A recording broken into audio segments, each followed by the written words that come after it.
Grandma handled it in about a minute. She took an envelope from the same folder and slid it across the table. Inside was a letter from her doctor, dated a month earlier, February, a full cognitive assessment.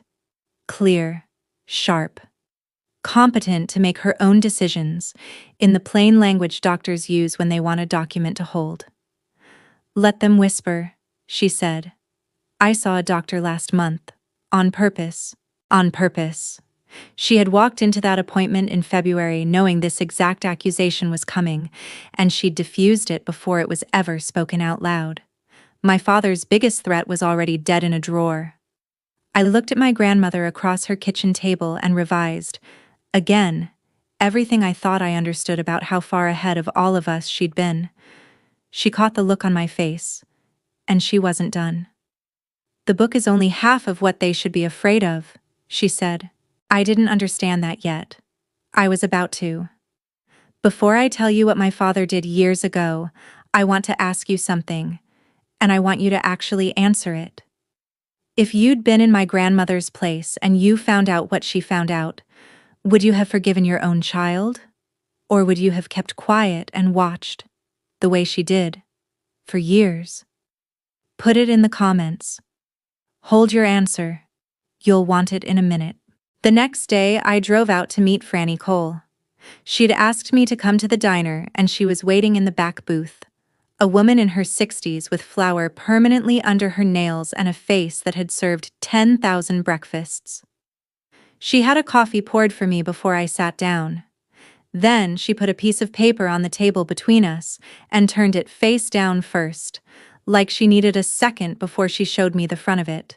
"Your dad tried to sell these recipes once," she said, "years back, and somebody in this family signed off on staying quiet about it." She turned the paper over. It was an old order ticket, the kind the diner used to run, green and thin, and on the back, in a careful hand, was a note. A date, 2016, and a line, "D. called Halbrook Re, Bluebird Recipes. They wanted the book." Halbrook Foods, Ashford's competitor, the other name in the grocery aisle. "I took that call by accident," Franny said. "Picked up the diner line one morning and the call was already patched somewhere, and I heard enough before I hung up. Your dad wanted to sell your grandmother's recipes to Halbrook. Out from under her, while she was still standing at that stove every day. He'd have taken the book right out of her apron if he could have gotten his hands on it." "Why didn't it happen?" I asked. Franny's face softened into something like grief. "Because Harriet found out. She found out, and she stopped it cold, and then she did the thing that costs the most. She looked at me. She chose to keep her son. She never chose to trust him again. 10 years, Karen. She's known for 10 years, and she never said a word to anybody, because saying it would have meant losing him, and she just lost your grandfather and she wasn't ready to lose anybody else." I sat with that. 10 years.